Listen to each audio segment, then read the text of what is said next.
Hi all எல்லாருக்கும் வணக்கம். Welcome back to my channel Kavitha's journal. இன்னைக்கு ஒரு வீக்கெண்ட் vlog தான் பார்க்க போகிறீங்க. ஆஃப்டர்நூன் லஞ்சுக்கு புதினா சாதமும் காலிஃப்ளவர் ரோஸ்ட்டும் பண்ணியிருந்தேன். காலிஃப்ளவர் கட் பண்ணிவிட்டு ஹாட் வாட்டர் பாயில் பண்ணி சால்ட்டும் மஞ்சத்தூளும் போட்டு கட் பண்ணி வச்சுருந்த காலிஃப்ளவர் அதில் போட்டு ஒரு 3 minutes பாயில் பண்ணி எடுத்துக்கிட்டேன். நான் அன்றைக்கி அவனில் தான் ரோஸ்ட் பண்ணியிருந்தேன்.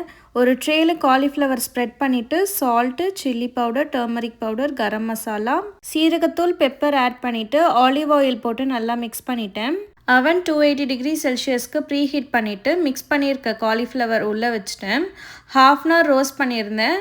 நடுவில் ஒரு 15 minutesக்கு அப்புறம் எடுத்து பார்த்துட்டு அகெயின் காலிஃப்ளவர்ஸ் எல்லாமே டர்ன் பண்ணி விட்டுட்டு திருப்பி ரோஸ்ட் பண்ணி எடுத்தால் சூப்பராக வரும். நான் புதினா சாதத்துக்கு பாஸ்மதி ரைஸ் தான் யூஸ் பண்ணியிருந்தேன். அதனால் ரைஸ் வாஷ் பண்ணிவிட்டு ஒரு 15 minutes ஊற வச்சிட்டேன்.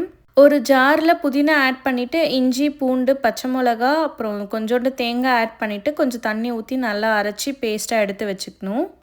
ஒரு கடாயில் 2 tablespoon ஆயில் ஆட் பண்ணிவிட்டு ஆயில் ஹீட் ஆனதுக்கப்புறம் பட்டை, சீரகம் போட்டு அது நல்லா பொரிஞ்சதுக்கப்புறம் கேஷ்யூ நட் ஆட் பண்ணி அதை நல்லா வறுத்துக்கணும்.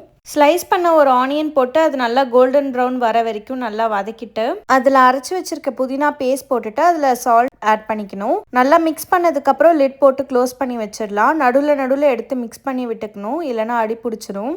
பச்சை வாசனெல்லாம் போனதுக்கப்புறம் நம்ம பாயில் பண்ணி வச்சுருக்க ரைஸ் போட்டு மிக்ஸ் பண்ணிக்கலாம். நீங்கள் நார்மல் ரைஸ் கூட யூஸ் பண்ணிக்கலாம். எனக்கு பாஸ்மதி ரைஸ் பிடிக்குன்றனால நான் பாஸ்மதி ரைஸ் யூஸ் பண்ணிக்கிட்டேன். நான் எதுக்கு இத்தனை தடவை அந்த கரண்டியை தட்டுறேன்னு எனக்கே தெரியல. அதுக்கே வாய் இருந்து அழுதுருக்கும் போல். குயிக் அண்ட் சிம்பிளாக நம்மளோட புதினா சாதம் ரெடி ஆயிடுச்சு.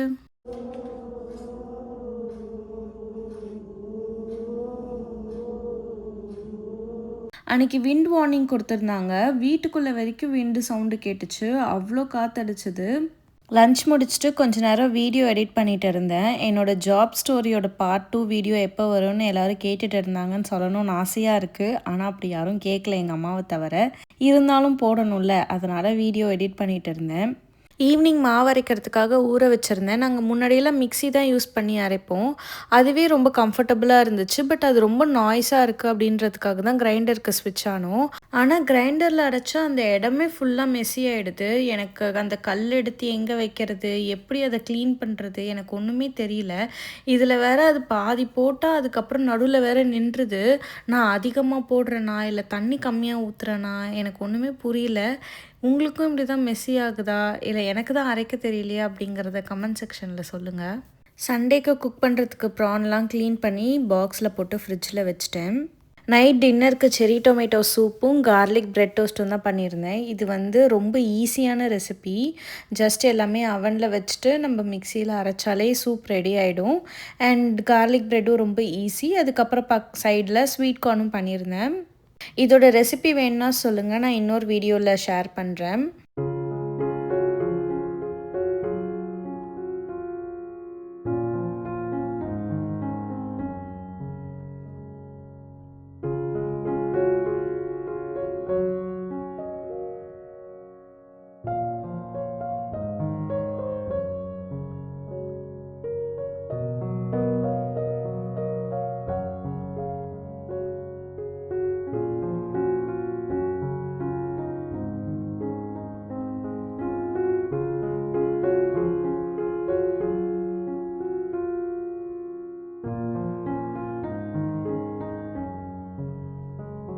டின்னர் முடிச்சுட்டு வாக்கிங் போயிருந்தோம். அங்கே ஒரு ஃபன் ஆக்டிவிட்டி மாதிரி வச்சுருந்தாங்க.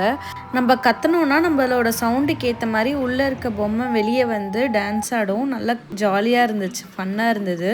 நிறைய பேர் கத்திட்டு இருந்தாங்க.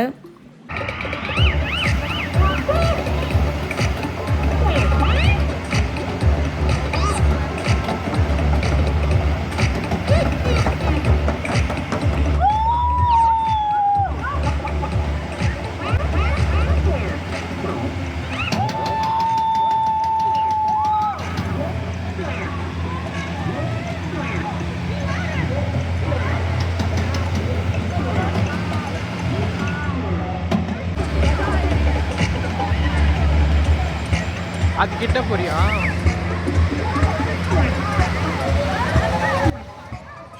வாக்கிங் முடிச்சுட்டு வீட்டுக்கு கிளம்பிட்டோம். இது நெக்ஸ்ட் டே ஈவினிங் ஒரு சிம்பிள் ஸ்நாக் பண்ணலாம் தான் ஸ்டார்ட் பண்ணேன்.